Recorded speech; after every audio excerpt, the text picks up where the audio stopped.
Assalamualaikum warahmatullahi wabarakatuh.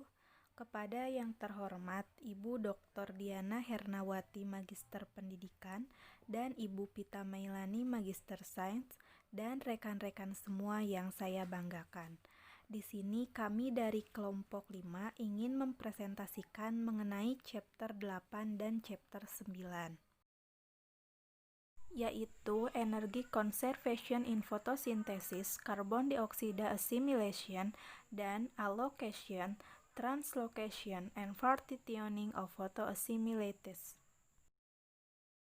Adapun anggota kelompoknya, ada saya sendiri, Rini Sriharyati sebagai pemateri pertama, yang kedua ada Mira Rosa Sintiawati sebagai pemateri kedua, yang ketiga ada Tia Aliani Lestari sebagai pemateri ketiga, dan yang terakhir Dini Andriani sebagai pemateri keempat.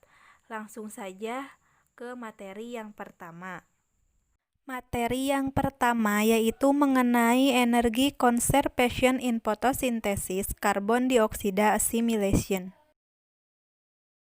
Fiksasi karbon atau asimilasi karbon mengacu pada proses konversi karbon anorganik atau karbon dioksida menjadi senyawa organik oleh organisme hidup. Contohnya fotosintesis. Hampir semua makhluk hidup bergantung pada energi yang dihasilkan dalam fotosintesis. Akibatnya, fotosintesis menjadi sangat penting bagi kehidupan di bumi. Fotosintesis merupakan salah satu cara asimilasi karbon, karena dalam fotosintesis, karbon bebas dari CO2 diikat atau difiksasi menjadi gula sebagai molekul penyimpan energi. Meskipun cara lain organisme dalam mengasimilasi karbon adalah melalui kemosintesis, tapi dilakukan oleh sejumlah bakteri belerang. Bagian yang pertama yaitu mengenai aktivitas stomata. Stomata kompleks mengontrol pertukaran gas dan air dalam daun. Epidermis daun mengandung pori-pori yang menyediakan pertukaran gas antara ruang udara internal dan lingkungan sekitar, yaitu stomata atau stoma. Secara umum, stomata tersusun atas sel penjaga atau guard cell dan sel tetangga. Dalam kebanyakan, sel penjaga atau guard cell dikelilingi oleh sel tetangga yang saling berbatasan, sehingga disebut dengan kompleks stomata. Stomata ditemukan hampir pada semua tumbuhan, baik tingkat tinggi, yaitu Angiospermae dan Gymnospermae, dan tumbuhan tingkat rendah, yaitu lumut dan pakis, dengan pengecualian yaitu tumbuhan air terendam dan lumut hati. Selanjutnya, sel penjaga berfungsi sebagai katup yang dioperasikan secara hidrolik. Sel penjaga ketika mengambil air akan membengkak untuk membuka pori saat karbon dioksida diperlukan untuk fotosintesis. Sedangkan pori-pori akan menutup dan kehilangan air ketika karbon dioksida tidak diperlukan untuk fotosintesis. Lebih dari 90% karbon dioksida dan uap air pertukaran antara tumbuhan dan lingkungannya lewat melalui stomata. Stomata terlibat dalam mengendalikan dua proses yang sangat penting tetapi saling bersaing. Frekuensi dan distribusi stomata cukup bervariasi dan bergantung pada sejumlah faktor termasuk spesies, posisi daun, tingkat ploidi, dan kondisi pertumbuhan. Ciri paling mencolok dari kompleks stomata adalah sepasang sel pelindung atau sel penjaga yang membatasi pori yang memiliki kapasitas untuk mengalami perubahan turgor. Jika sel pelindung sepenuhnya turgid, maka apertur akan terbuka, dan jika sel pelindung atau sel penjaga terbuka, apertur ditutup. Meskipun ada banyak variasi, secara anatomi kami mengenali dua tipe dasar sel penjaga, yaitu tipe Gramineus dan tipe elips. Selanjutnya, karbon dioksida masuk ke dalam daun melalui stomata. Daun tidak mengandung pompa aktif. Semua karbon dioksida diambil ke daun untuk fotosintesis harus masuk melalui difusi pada pori-pori kecil ini atau stoma. Meskipun kecil, difusi pada area tersebut tidak terbatas karena tingkat karbon dioksida yang diserap oleh daun yang secara aktif berfotosintesis mungkin mendekati sekitar 70% dari laju penyerapan permukaan dengan luas yang setara dengan seluruh daun.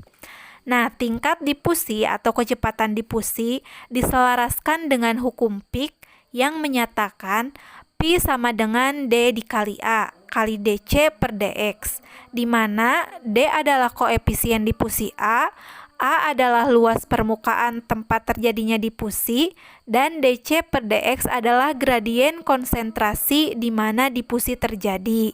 Sehingga dapat disimpulkan bahwa laju difusi berbanding lurus dengan luas permukaan.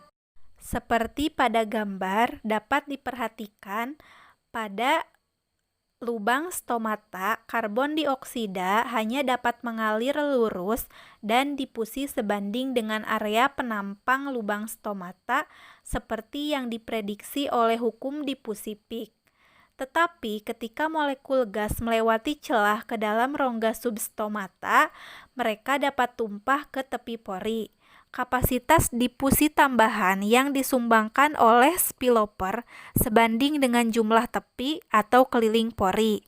Karena luas pori berkurang dengan kuadrat jari-jari atau R, sedangkan keliling bervariasi langsung dengan diameter atau 2R. Kontribusi relatif dari efek perimeter meningkat dengan berkurangnya ukuran pori. Jadi, dalam pori-pori yang sangat kecil atau stomata ini, sebagian besar pergerakan gas disebabkan oleh difusi melewati perimeter. Bahkan, efek ini dibesar-besarkan sehubungan dengan stomata karena bentuknya yang elips atau rasio keliling terhadap luas lebih besar daripada pori-pori melingkar. Selanjutnya, mekanisme membuka dan menutupnya stomata. Secara umum, stomata membuka yaitu ketika adanya tekanan turgor dan ion kalium masuk dari sel tetangga ke sel penjaga. Sedangkan penutupan stomata yaitu ketika plasmid stomata dan ion kalium tidak masuk ke sel penjaga atau guard cell. Mekanisme membuka dan menutupnya stomata penting bagi proses asimilasi karbon dioksida dan juga keseimbangan air dalam tanaman. Mekanisme turgor. Perubahan dalam ukuran pori-pori stomata disebabkan oleh perubahan dalam keseimbangan turgor antara sel-sel penutup dan sel-sel tetangga atau sel-sel epidermis yang berdekatan. Suatu kenaikan turgor dalam sel penutup atau suatu penurunan turgor dalam sel tetangga menghasilkan pembukaan stomata melalui gerakan-gerakan menjauhi dinding-dinding antiklinal sel penutup. Stomata akan membuka jika tekanan turgor kedua sel penjaga meningkat. Peningkatan tekanan turgor sel penjaga disebabkan oleh masuknya air ke dalam sel penjaga. Proses masuknya air tersebut berasal dari tekanan tinggi ke daerah bertekanan rendah. Tinggi rendahnya potensial air ini bergantung pada jumlah bahan yang terlarut atau solut di dalam cairan sel. Semakin banyak jumlah bahan yang terlarut, maka potensial osmotik sel akan semakin rendah. Semakin rendah potensial osmotik sel, maka semakin rendah pula turgiditas sel. Jika bersifat plasid atau kendor, stomata pun akan menutup. Daya hantar secara langsung dipengaruhi oleh besarnya bukaan stomata. Semakin besar bukaan stomata, maka daya hantarnya akan semakin tinggi. Pada beberapa tulisan digunakan beberapa istilah resistensi stomata. Dan dalam hubungan ini, daya hantar stomata berbanding dengan resistensi stomata.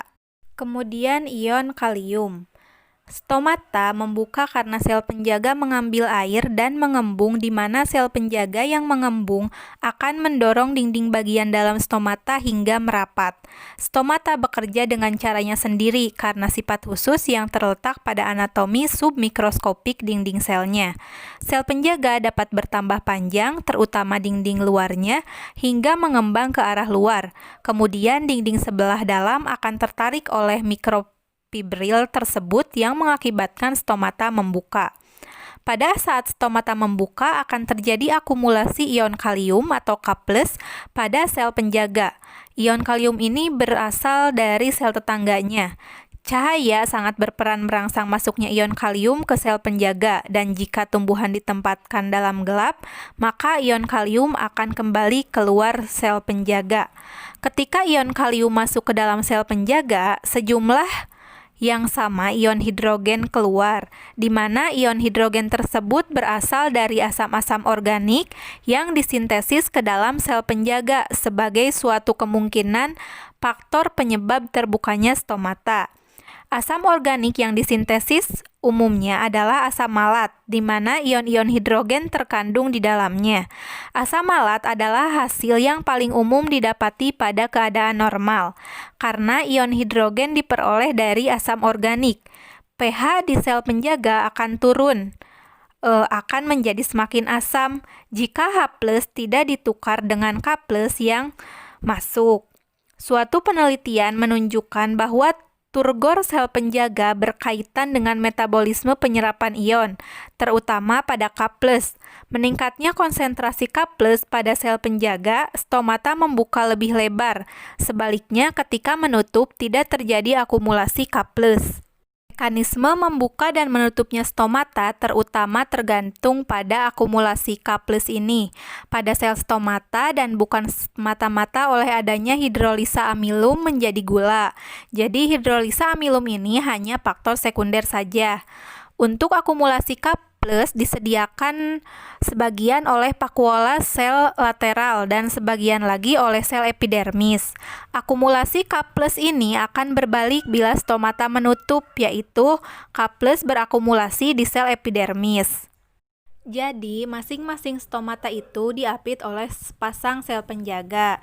Sel penjaga mengontrol diameter stomata dengan cara mengubah bentuk yang akan menyempitkan atau melebarkan celah di antara kedua sel tersebut. Sel penjaga ketika mengambil air melalui osmosis akan membengkak. Ketika sel kehilangan air akan menjadi lembek serta mengkerut. Sel-sel tersebut mengecil secara bersamaan, kemudian menutup ruangan di antaranya. Nah, pada umumnya stomata itu membuka pada saat matahari terbit atau pagi hari dan menutup pada saat malam hari, kecuali pada tanaman CAM. Sehingga masuknya karbon dioksida yang diperlukan untuk fotosintesis pada siang hari. Umumnya, pada proses pembukaan stomata memerlukan waktu selama 1 jam. Stomata juga peka terhadap kelembaban atmosfer. Stomata akan menutup jika selisih kandungan uap air di udara dan dalam ruangan antar sel melebihi kritis. Selanjutnya dapat diperhatikan pada gambar.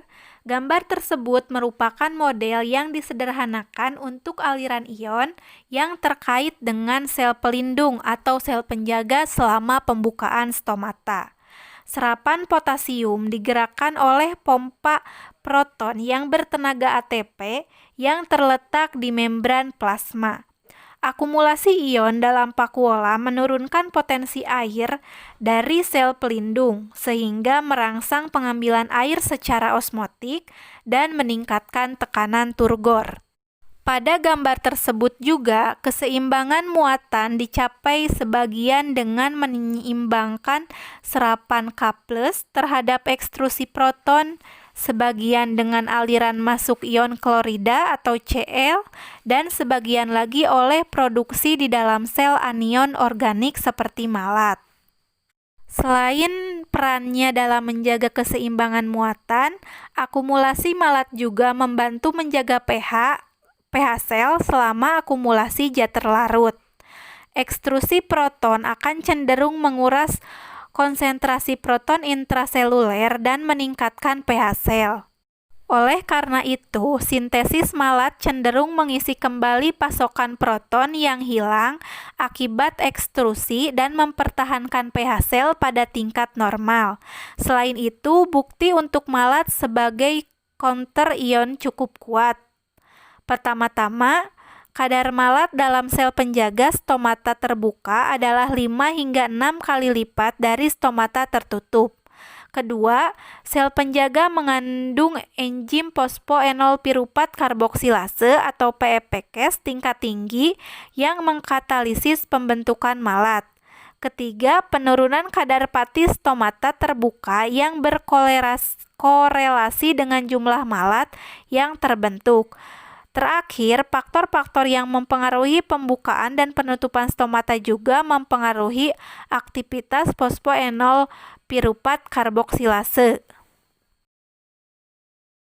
Selanjutnya yaitu mengenai perubahan gerakan stomata mengikuti ritme endogen.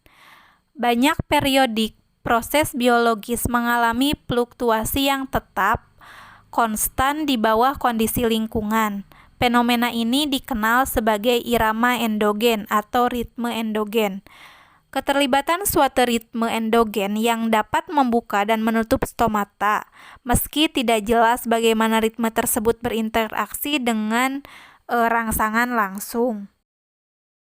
Faktor lain yang mempengaruhi membuka dan menutupnya stomata yaitu ada karbon dioksida, cahaya, suhu, potensial air daun, kelembaban, dan laju fotosintesis.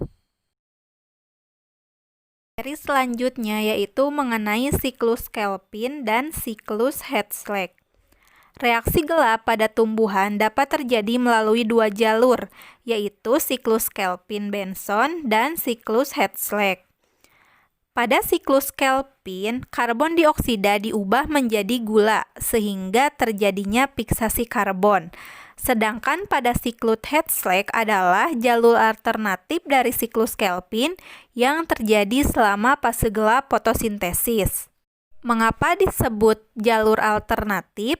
Karena pada siklus Hertzsprung merupakan proses adaptasi yang dilakukan oleh tumbuhan C4 sebelum masuk ke siklus Kelvin. Reaksi gelap. Nah, mengapa disebut reaksi gelap? Karena pada proses terjadinya tidak membutuhkan cahaya matahari secara langsung. Reaksi gelap pada tumbuhan dapat terjadi melalui dua jalur, yaitu siklus Kelvin-Benson dan siklus Hertzsprung.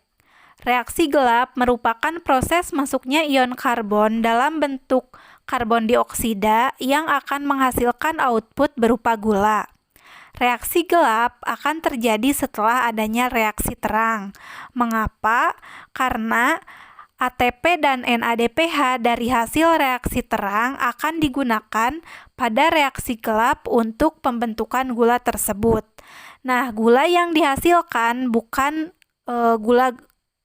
glukosa, melainkan senyawa gliseraldehid 3-fosfat atau G3P. Selanjutnya, siklus Kelvin. Mengapa disebut siklus Kelvin?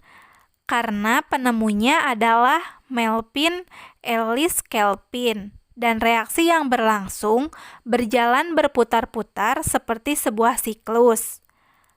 Berbeda dengan reaksi terang yang terjadi di membran tilakoid, reaksi ini terjadi di stroma pada kloroplas. Siklus ini terdiri dari 3 fase. Yang pertama ada fiksasi karbon, yang kedua reduksi, yang ketiga regenerasi RUBP. Yang pertama yaitu fiksasi. Pada tahap ini, 3 karbon dioksida akan berkaitan dengan senyawa berkarbon 5 yang bernama ribulosa bifosfat atau RUBP. Enzim yang mengkatalisnya adalah rubisco, yaitu protein yang banyak ditemukan di kloroplas. Produk yang dihasilkan pada tahap ini yaitu sik karbon intermediate. Jumlahnya adalah 3 buah. Senyawa ini berumur pendek Mengapa? Karena keadaannya yang tidak stabil. Lalu senyawa ini akan segera dipecah membentuk senyawa 3-fosfoglyceraldehid sebanyak 6 buah. Lalu masuk ke tahap 2 yaitu reduksi. Pada tahap ini, tiap molekul 3-fosfoglycerat akan menerima tambahan fosfat dari ATP, membentuk 1,3 bifosfoglycerat. Dibutuhkan 6 ATP untuk mengubah 6 molekul 3-fosfoglycerat menjadi 6 molekul 1,3 bifosfoglycerat. Selanjutnya, molekul 1,3 bifosfoglycerat akan mengalami reduksi oleh NADPH sehingga menghasilkan 6 molekul gliseraldehid 3-fosfat atau G3P yang merupakan senyawa dengan karbon 3.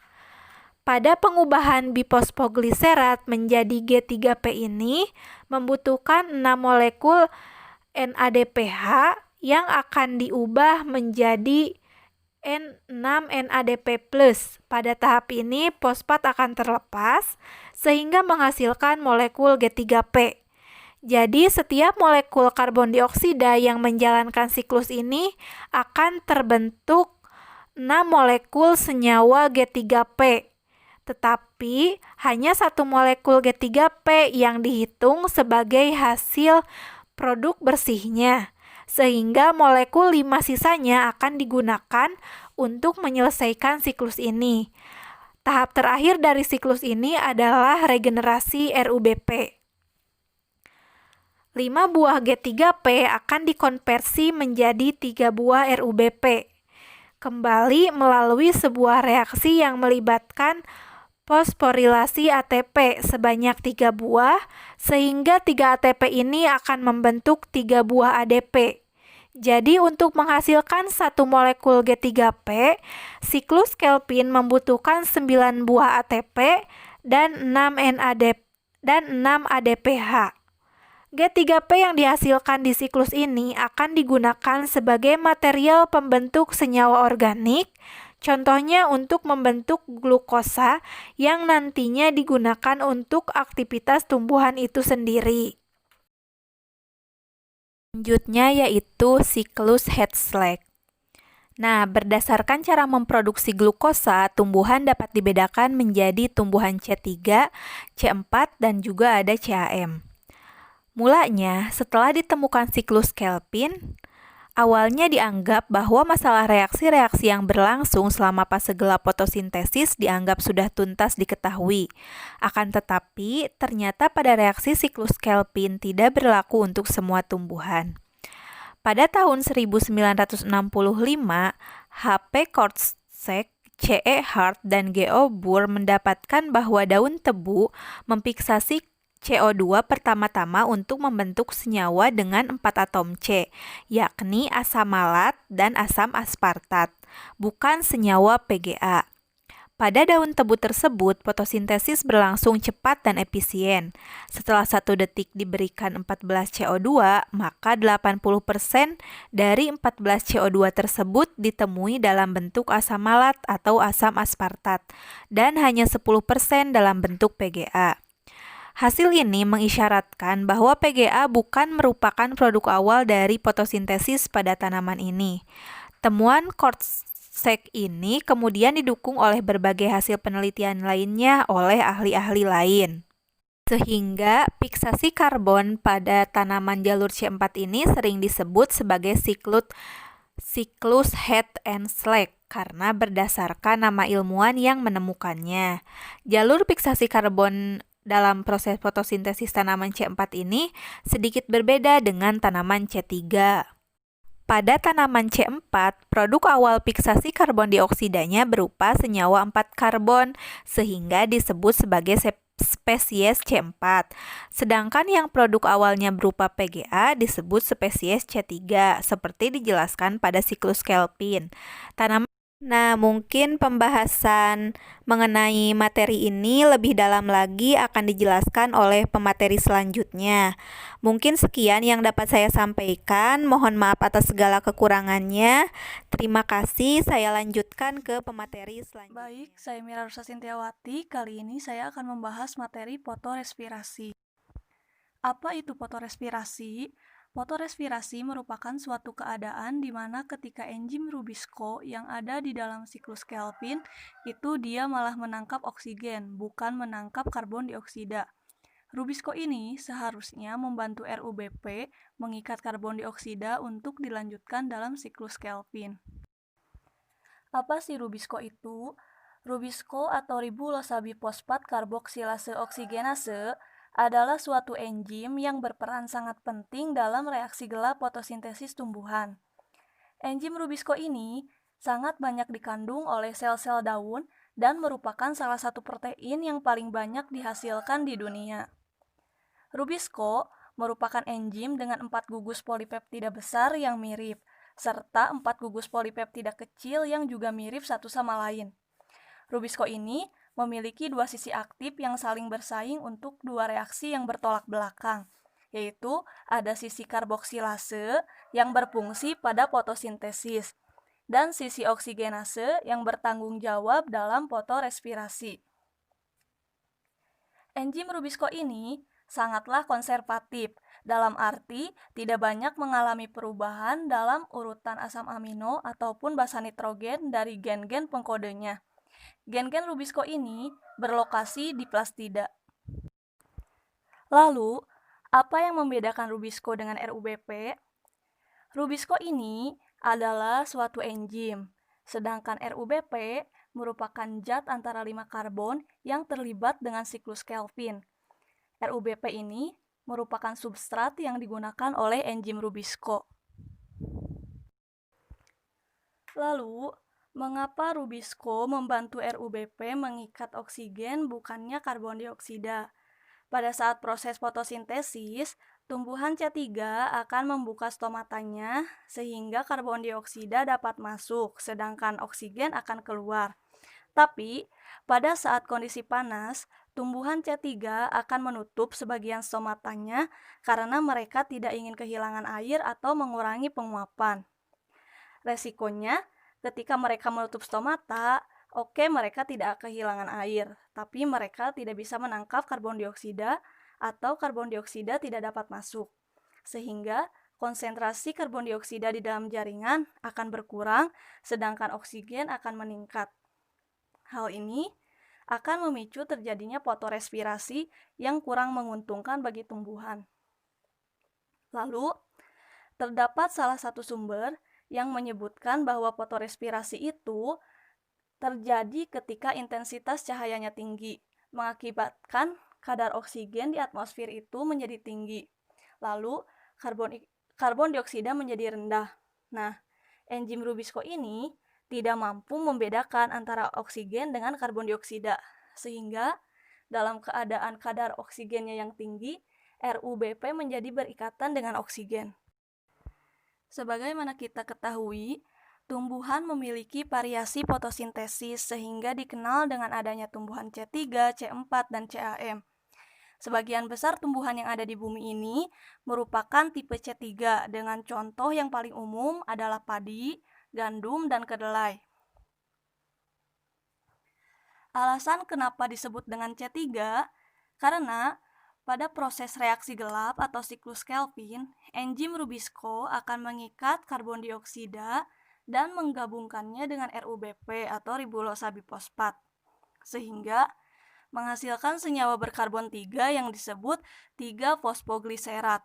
Selanjutnya, 3-fosfogliserat ini akan melanjutkan serangkaian reaksi siklus Kelvin untuk melepaskan glukosa, sehingga C3 merupakan singkatan dari karbon 3, yaitu merupakan produk pertama pada saat fiksasi karbon.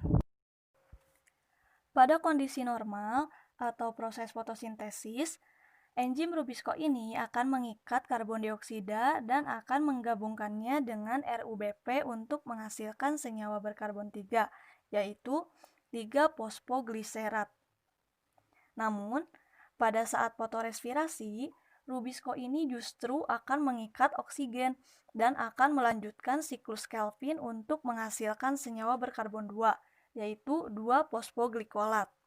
Nah, 2-fosfoglikolat ini selanjutnya akan dipecah oleh organel peroksisom dan mitokondria untuk menghasilkan senyawa yaitu karbon dioksida.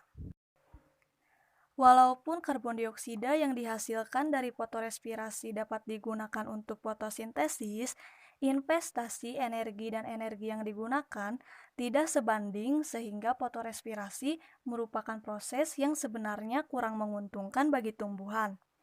Padi, gandum, dan kedelai merupakan tanaman pertanian yang juga dapat mengalami fotorespirasi. Peristiwa ini tentu saja akan menjadikan hasil pertanian menjadi kurang maksimal karena tumbuhan menggunakan energi yang berlebih untuk proses yang kurang diperlukan. Selanjutnya kita akan membahas tumbuhan C4. Contoh tumbuhan yang masuk kategori C4 adalah jagung dan tebu. Kenapa disebut dengan C4?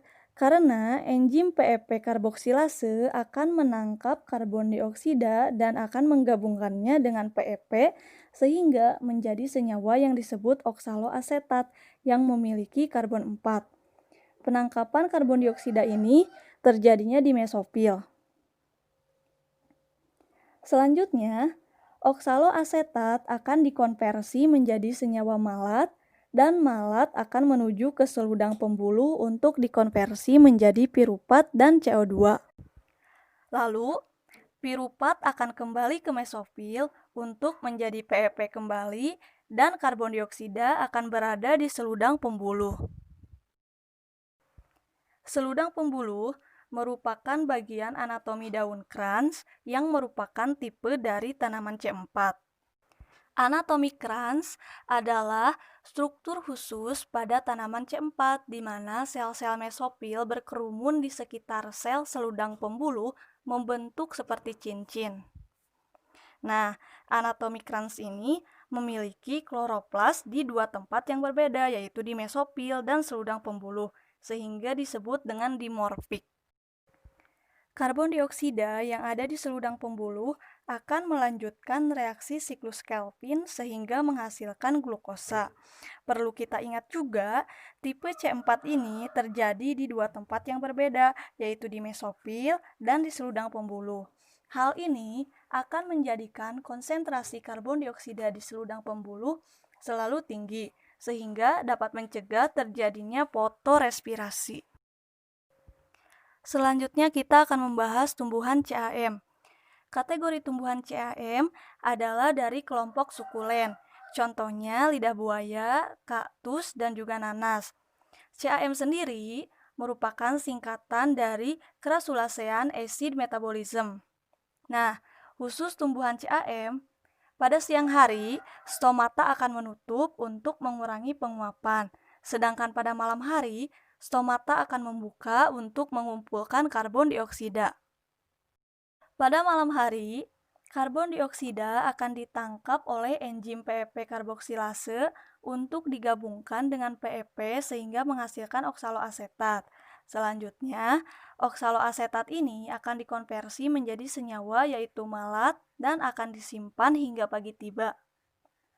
Pada saat pagi tiba, stomata akan menutup, malat akan dikonversi menjadi piruvat dan karbon dioksida. Kemudian, karbon dioksida tersebut akan menjalani siklus Kelvin untuk menghasilkan gula. Dan piruvat akan kembali dikonversi menjadi PEP kembali. Jalur C4 dan CAM memiliki kemiripan, di mana karbon dioksida tidak langsung memasuki siklus Kelvin melainkan dikonversi terlebih dahulu menjadi senyawa lain. Jalur C4 memiliki perbedaan tempat berlangsungnya fiksasi karbon dan siklus Kelvin, yaitu di mesofil dan seludang pembuluh. Sedangkan jalur CAM memiliki perbedaan waktu berlangsungnya fiksasi karbon dan siklus Kelvin, yaitu siang dan malam. Untuk lebih jelasnya mengenai C3, C4, dan CAM, silakan kalian bisa melihat tabel berikut ini.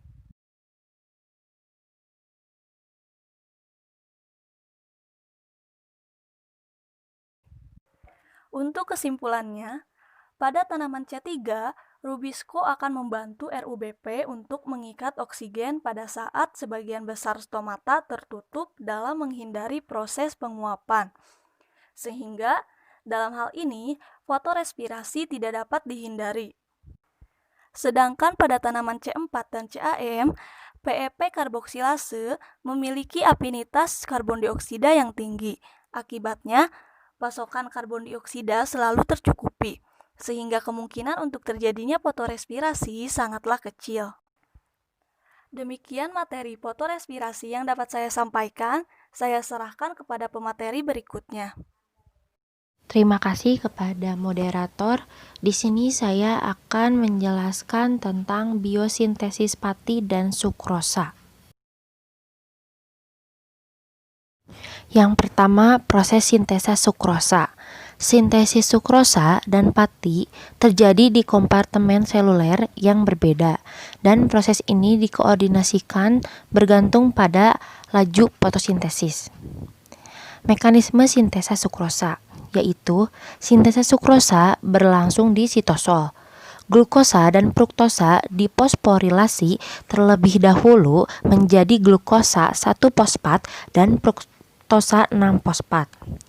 Reaksi antara dua senyawa tersebut membutuhkan energi dari uridin terifosfat dan uridin difosfat. Selanjutnya yaitu biosintesis pati. Sintesis pati dibentuk di kloroplas dan disimpan sebagai amiloplas dalam satu atau beberapa butir plastid. Pati terbentuk ketika fotosintesis melebihi laju gabungan antara respirasi dan translokasi. Dua jenis pati yang paling sering dijumpai yaitu amilosa dan amilopektin. Untuk pengertian amilosa dan amilopektin akan dijelaskan pada slide selanjutnya. Selanjutnya, pembentukan terjadi melalui satu proses yang melibatkan sambungan berulang unit glukosa dari nukleotida yang disebut adenosin diphosglukosa atau ADPG. Pembentukan berlangsung dengan 1 ATP dan glukosa 1 fosfat di kloroplas dan plastid lainnya. Enzim sintase yang mengkatalis reaksi tersebut diaktifkan oleh ion pati seperti glikogen yang merupakan polimer berat molekul tinggi glukosa dalam link Kg. Molekul gliseraldehid 3-fosfat yang berasal dari kloroplas berkondensasi membentuk fruktosa 1,6 bifosfat yang dikatalisis oleh enzim aldolase. Selanjutnya, terjadi hidrolisis membentuk fruktosa 6-fosfat. Lalu, dengan menggunakan enzim sukrosa 6-fosfat, sintase terjadi pengubahan fruktosa 6-fosfat menjadi UDP glukosa dan membentuk sukrosa 6-fosfat. Terakhir, enzim sukrosa 6-fosfat fosfatase menghilangkan gugus fosfat tersebut dan menghasilkan sukrosa yang siap diangkut ke seluruh jaringan tanaman. Selanjutnya, biosintesis pati dan sukrosa sebagai hasil fotosintesis. Banyak tanaman seperti kedelai, bayam, dan tembakau menyimpan hasil fotoasimilat sebagai pati di kloroplas. Sementara yang lain seperti gandum, barley menumpuk pati sedikit tapi dalam jangka waktu yang lama, berupa sukrosa dalam vakuola. Sintesis karbon ditetapkan oleh siklus PCR menjadi biosintesis pati maupun sukrosa yang disebut alokasi karbon. Pati dan sukrosa nantinya akan dimobilisasi untuk mendukung respirasi dan kebutuhan metabolisme lainnya pada malam hari atau selama periode fotosintesis. Sukrosa diekspor dari sel daun menuju jaringan non-fotosintesis, dapat dimetabolisme segera dan disimpan sementara sebagai sukrosa dalam vakuola atau dikonversi ke pati untuk jangka panjang penyimpanan di kloroplas. Selanjutnya yaitu pati dan sukrosa merupakan biosintesis dalam dua kompartemen berbeda. Kenapa hal tersebut terjadi? Dikarenakan sintesis pati berlangsung di dalam kloroplas, seperti pada tanaman kacang, kedelai, bayam, dan lainnya. Sedangkan sintesis sukrosa berlangsung di dalam sitosol. Selanjutnya yaitu biosintesis pati di dalam stroma. Pati atau amilum adalah karbohidrat kompleks yang tidak larut dalam air, berwujud bubuk putih, tawar dan tidak berbau. Pati merupakan bahan utama yang dihasilkan oleh tumbuhan untuk menyimpan kelebihan glukosa atau sebagai produk fotosintesis dalam jangka panjang. Selanjutnya, dua enzim utama yang terlibat yaitu ADP glukosa pirofosforilase dan pati sintase ditemukan pada stroma kloroplas. Sintesis pati dalam kloroplas dimulai dengan heksosa fosfat yang dihasilkan oleh siklus PCR. Fruktosa 6-fosfat atau fosfat heksosa stroma akan dikonversi menjadi glukosa fosfat 1 atau komponen lain dari heksosa fosfat stroma akan dikonversi oleh dua enzim kloroplas, heksosa fosfat isomerase dan fosfoglukomutase. Glukosa 1P kemudian bereaksi dengan ATP untuk membentuk ADP glukosa. Selanjutnya, reaksi tersebut dikatalisis oleh fosforilase ADP glukosa enzim. Selanjutnya, ADP glukosa merupakan bentuk aktif dari glukosa dan melayani sebagai prekursor langsung untuk sintesis pati. Selanjutnya, simpanan pati dalam stroma kloroplas yang jelas sebagai pati biji-bijian. Sebagai akibatnya, bentuk karbon yang tersimpan adalah osmotik yang aktif, yang memungkinkan tanaman untuk menyimpan sejumlah besar karbon tetap di kloroplas dengan pengaruh minimal pada osmotik tekanan stroma. Hal ini mencegah membran kloroplas kelebihan jumlah akumulasi dan penyimpanan karbon tetap sebagai pati. Selanjutnya, pati adalah suatu polisakarida yang mengandung amilosa dan amilopektin. Amilosa merupakan polisakarida berantai lurus bagian dari butir-butir pati yang terdiri atas molekul-molekul glukosa 1,4 glikosidik. Amilosa merupakan bagian dari pati yang larut dalam air, yang mempunyai berat molekul antara 50.000 sampai 200.000 dan bila ditambah dengan iodium akan memberikan warna biru. Sedangkan amilopektin merupakan polisakarida bercabang bagian dari pati, terdiri atas molekul-molekul glukosa yang terikat satu sama lain melalui ikatan 1,4 glikosidik dengan percabangan melalui ikatan 1,6 glikosidik pada setiap 20-25 unit molekul glukosa. Amilopektin merupakan bagian dari pati yang tidak larut dalam air dan mempunyai berat molekul antara 70.000 sampai 1 juta. Amilopektin dengan iodium memberikan warna ungu hingga merah atau asam dilakukan oleh asam atau enzim.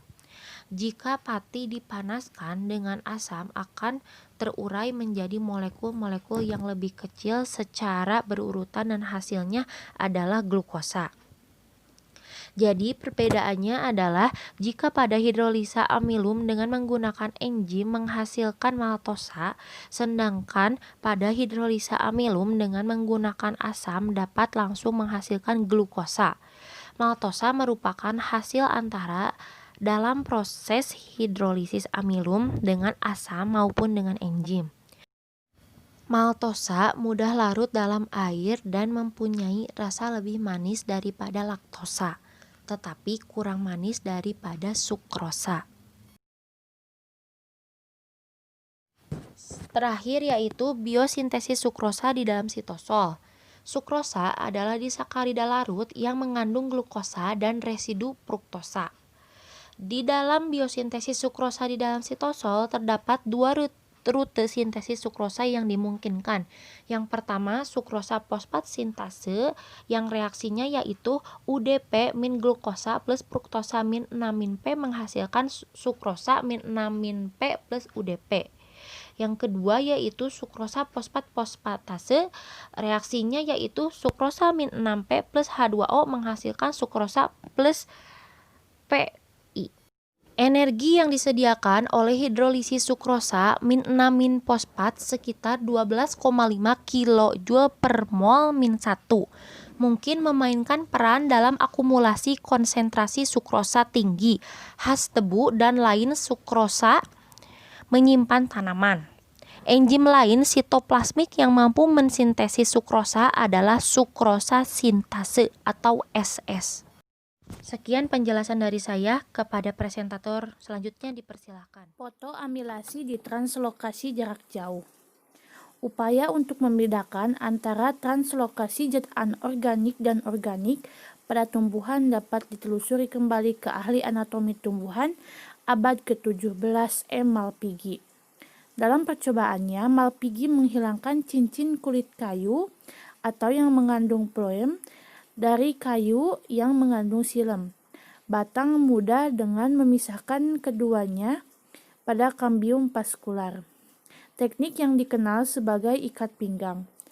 Karena jaringan kayu xilem tetap utuh, air dan nutrisi inorganik terus berpindah ke daun dan tanaman itu mampu bertahan untuk beberapa waktu.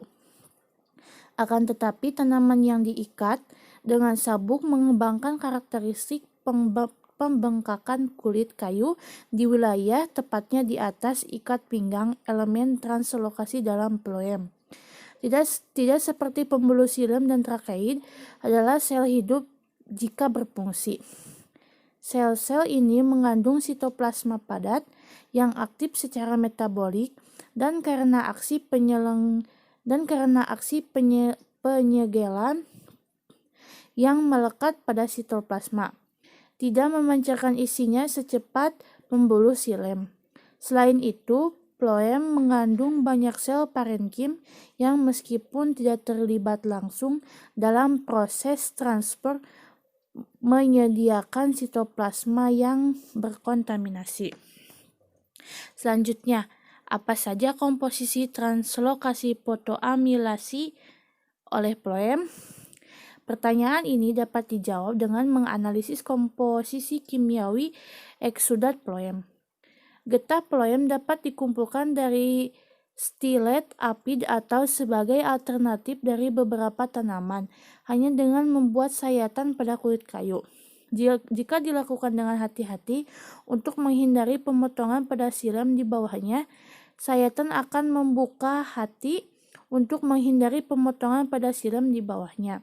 Sayatan akan membuka tabung saringan dan eksudat yang relatif murni dapat dikumpulkan dalam tabung kapiler yang sangat kecil untuk analisis selanjutnya. Seperti yang diharapkan, komposisi kimia eksudat phloem sangat bervariasi. Itu tergantung pada spesies, usia, dan kondisi fisiologis jaringan yang diambil sampelnya. Analisis eksudat phloem dari batang biji jarak yang tumbuh aktif atau Ricunus communis, seperti tabel yang di sini, menunjukkan bahwa eksudat mengandung gula, protein, asam amino, asam organik malat, dan berbagai anion dan kation organik. Asam amino yang dominan adalah asam glutamat dan asam aspartat, yang merupakan bentuk umum untuk translokasi nitrogen yang terasimilasi anion anorganik termasuk fosfat, sulfat, dan klorida. Nitrat tidak ada, sedangkan kation utamanya adalah kalium. Jumlah sukrosa yang lebih banyak dalam aliran translokasi sangat menunjukkan bahwa ini adalah bentuk utama dari fotoasimilat yang dapat ditranslokasi. Menarik untuk berspekulasi tentang mengapa sukrosa adalah sarana yang disukai untuk translokasi jarak jauh dari fotoamilase. Salah satu kemungkinannya adalah sukrosa disakarida dan oligosakarida. Terkaitnya adalah gula yang tidak mereduksi. Di sisi lain, semua monosakarida termasuk glukosa dan fruktosa gula prereduksi. Gula prereduksi memiliki gugus aldehida atau keton bebas yang mampu mereduksi zat pengoksidasi ringan. Beberapa oligosakarida seperti sukrosa non-reduksi gula karena hubungan asetal antara subunit stabil dan tidak reaktif dalam larutan alkali. Setelah kita mempelajari mengenai fotosintesis, baik itu bahannya atau proses fotosintesisnya itu sendiri. Lalu bagaimana hasil fotosintesis tersebut dapat didistribusikan ke tubuh tumbuhan? Tentunya dalam mendistribusikan hasil fotosintesis ke seluruh tubuh tumbuhan diperlukan organ atau jaringan dari tanaman tersebut yang dapat mengangkut hasil fotosintesis, di mana jaringan yang berperan di sini yaitu floem, bahwa jaringan floem ini adalah jaringan pengangkut yang memiliki fungsi untuk mengangkut hasil fotosintesis dari daun ke seluruh tubuh tumbuhan. Di sini sudah ada gambar dari jaringan floem. Jaringan floem sendiri terdiri dari yang namanya sheaf elemen atau elemen saringan. Elemen saringan juga dikenal sebagai tabung saringan. Elemen saringan adalah tingkatan sel individu yang memanjang dan disebut anggota tabung saringan tersusun dari ujung ke ujung. Protoplas dari elemen saringan yang berdekatan saling terhubung melalui spesialisasi area saringan di dinding yang berdekatan. Jika pori-pori area saringan relatif besar dan dikelompokkan dalam area tertentu, pori-pori tersebut dikenal sebagai piring saringan. Sheaf elemen memiliki fungsi yang sangat penting dalam membantu fungsi jaringan floem ini. Selain sheaf plate, dan pada jaringan floem itu ada yang dinamakan sel pendamping, letaknya berdekatan dengan sheaf tube. Dan komponen sel ini akan berperan untuk menyerap gula atau hasil fotosintesis yang kemudian akan ditransferkan melalui plasmodesmata ke tabung floem atau sheaf tube. Komponen sel ini disusun oleh sitoplasma dan mitokondria yang banyak. Selanjutnya yaitu direction of translocation is determined by sorting relationship. Nah, jadi arah translokasi ditentukan oleh sort dan sink. Apa itu sort dan sink? Sort adalah sumber organ atau jaringan eksportif atau produsen asimilat atau organ tanaman yang aktif berfotosintesis atau dapat dikatakan sort adalah sumber. Pada tanaman yang dikatakan dengan sort adalah daunnya, karena daun ini adalah organ yang paling aktif memperoleh glukosa atau makanan. Ya, nah, nanti hasil fotosintesis akan disimpan ke sink. Nah, sink ini bisa dikatakan sebagai tempat penyimpanan. Sink adalah organ atau jaringan importir atau konsumen dari fotoasimilasi, tetapi organ ini tidak aktif berfotosintesis atau dapat dikatakan sink adalah tempat penyimpanan. Nah, misal pada tanaman berumbi yang dimaksud sinknya adalah umbinya. Atau apabila pada tanaman berbuah, bisa jadi yang menjadi sinknya itu adalah buahnya. Selanjutnya yaitu floem translocation occurs by mass transfer. Sudah dipaparkan di gambar dari diagram aliran tekanan, misalnya di sini ada source dan sink. Dan dicontohkan tadi adalah pada daun. Jadi ceritanya daun ini atau source ini telah melakukan fotosintesis sehingga dia menghasilkan karbohidrat. Hasil fotosintesis tersebut disimpan pada vakuola. Nah, lalu bagaimana sih hasil fotosintesis ini bisa masuk ke sheaf tube? Jadi senyawa organik pada source di loading atau diangkat oleh komponion sel menuju sheaf tube menggunakan energi atau ATP.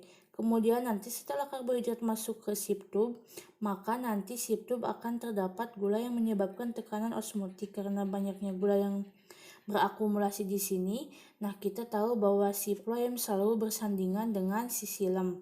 Sehingga apa yang terjadi?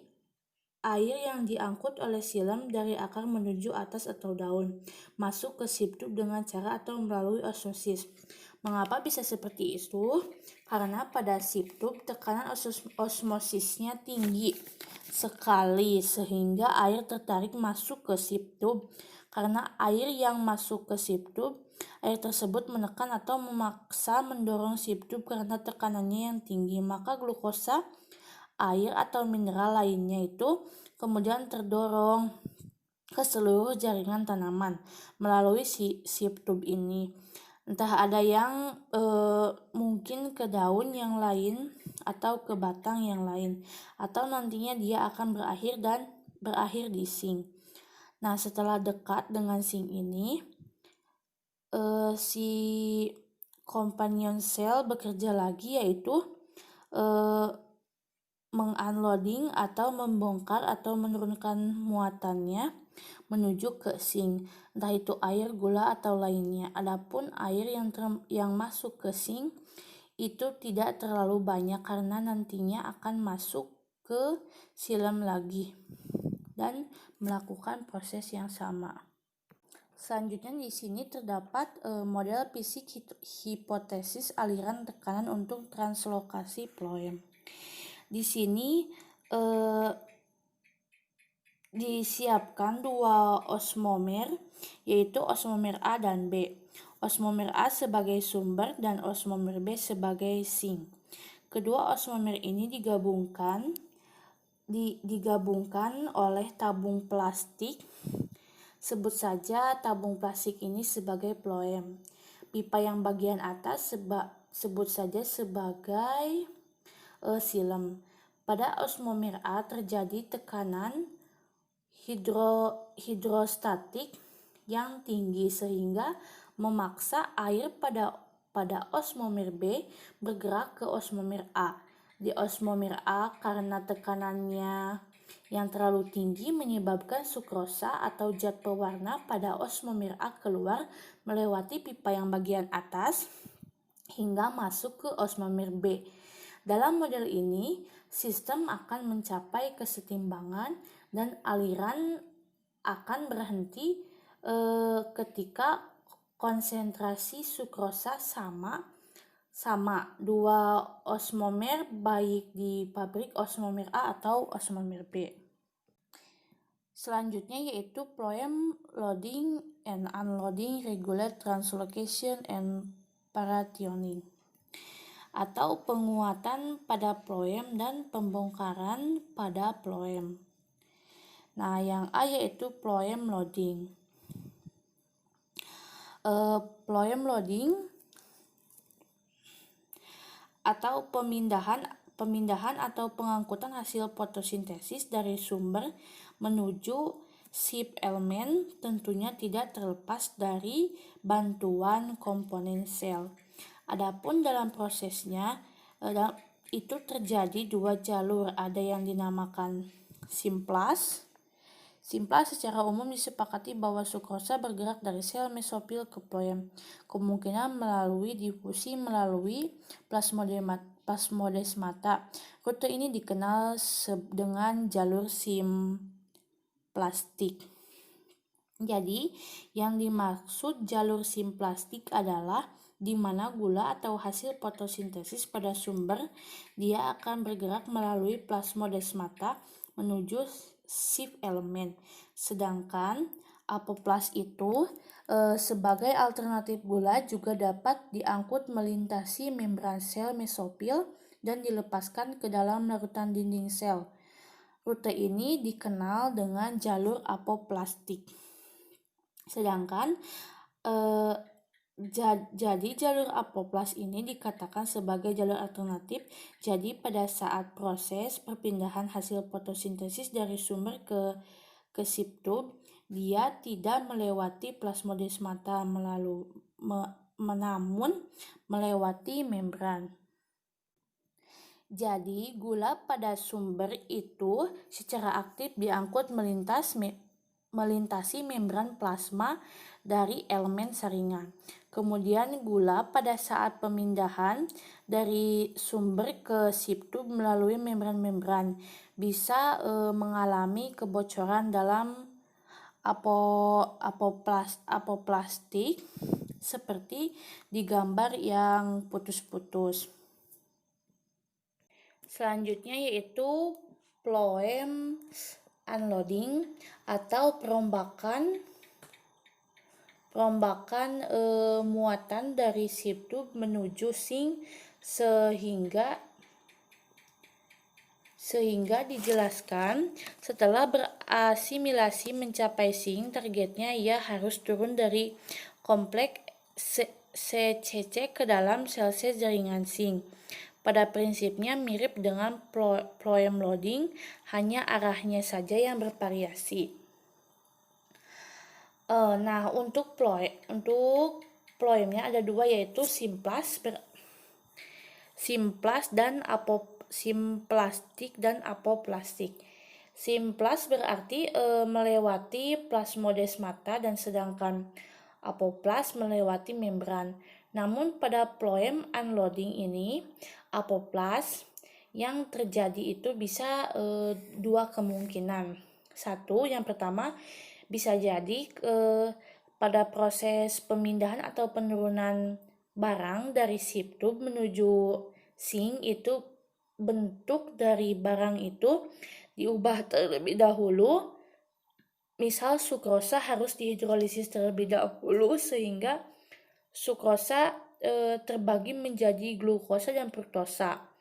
Setelah dihidrolisis barulah produk itu bisa masuk ke zinc. Sedangkan untuk yang jalur ketiga, muatannya bisa masuk ke zinc, tetapi harus ada proses hidrolisis. Mengapa bisa demikian? Kenapa jalur yang tengah harus dihidrolisis dulu? Karena pada saat proses pemindahan dari ship tube ke zinc tidak memerlukan ATP sehingga bentuknya disederhanakan menjadi glukosa dan fruktosa.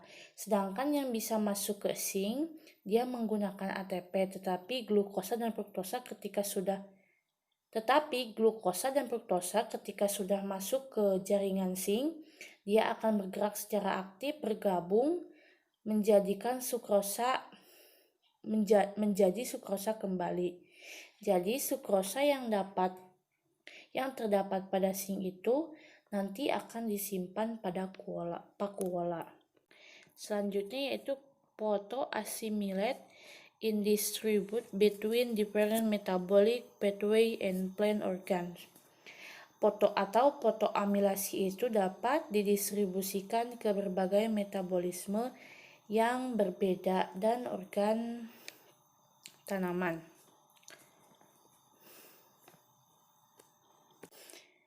Beberapa dari karbon atau fotoasimilasi yang terdapat pada daun atau sumber sebagian dipertahankan di dalam daun dan sisanya didistribusikan ke berbagai organ atau jaringan non-fotosintetik. Fotoasimilasi terjadi pada dua tingkatan alokasi dan partisi. Pada sumbernya ada 3 kegunaan fotoamilasi, yaitu metabolisme daun dan biomasa, penyimpanan jangka pendek, dan ekspor ke bagian lain di tanaman. Metabolisme dan biomasa. Beberapa karbon akan dialokasikan untuk kebutuhan metabolisme daun itu sendiri. Kebutuhan ini meliputi pemeliharaan struktur sel, sintesis biomasa daun tumbuhan tambahan, dan pemeliharaan sistem fotosintesis itu sendiri. Sebagian besar karbon ini dimetabolisme melalui respirasi yang menyediakan energi dan kerangka karbon yang diperlukan untuk mendukung aktivitas sintetik yang sedang berlangsung. Nah, untuk penyimpanan jangka pendek, kebanyakan tumbuhan terutama dikotil menyimpan sebagian besar karbonnya sebagai pati dan juga yang lebih kecil disimpan sebagai sukrosa. Terakumulasi sedikit jika ada pati tetapi menyimpan karbon terutama sebagai sukrosa di pakuola sel daun, batang, atau akar. Jadi perlu diketahui juga bahwa tidak semua daun hasil fotosintesis itu dapat didistribusikan ke seluruh tubuh tumbuhan. Hanya daun yang sudah memenuhi proporsinya saja. Untuk daun muda, hasil fotosintesisnya tidak didistribusikan ke seluruh tubuh tumbuhan, tetapi hasil fotosintesis itu digunakan untuk daunnya itu sendiri. Nah, yang dimaksud dengan penyimpanan jangka pendek ini adalah kita tahu bahwa fotosintesis itu terbatas karena siang dan malam, sedangkan pasokan untuk pertumbuhan harus tetap dipertahankan selama 24 jam. Sehingga solusi dari tumbuhan tersebut menyimpan sebagian dari karbo yang baru diperbaiki untuk disimpan ke daun atau ke batang. Selanjutnya yaitu ekspor dari daun. Biasanya sekitar setengah karbon yang baru diasimilasi dialokasikan untuk ekspor langsung dari daun melalui phloem. Sebagian dari karbon yang diekspor ini dapat disimpan di sepanjang jalur translokasi. Distribusi amilasi antara sin disebut sebagai pastisi. Pastisi asimilasi antara sin yang bersaing tergantung pada 3 faktor, yaitu sifat vaskuler, koneksi antara short-syn, kedekatan syn ke short, dan kekuatan dari syn. Nah, yang selanjutnya yaitu xenobiotic argochemical are translocate in the phloem atau cyanobatik bahan pertanian pada translokasi dari phloem. Istilah cyanobatik mengacu pada molekul aktif biologis yang asing bagi suatu organisme. Tingkat penyerapan dan translokasi bahan kimia xenobiotik seringkali menentukan efektivitasnya sebagai herbisida, pengatur tumbuhan, fungisida, atau insektisida. Salah satu contoh yang sangat baik adalah herbisida spektrum luas N fosfonometiglycin atau glyphosat. Sekian pemaparan materi dari saya kembalikan ke moderator. Terima kasih. Sekian yang dapat kelompok 5 sampaikan. Semoga bermanfaat untuk rekan-rekan semua. Kurang lebihnya mohon maaf. Terima kasih. Wassalamualaikum warahmatullahi wabarakatuh.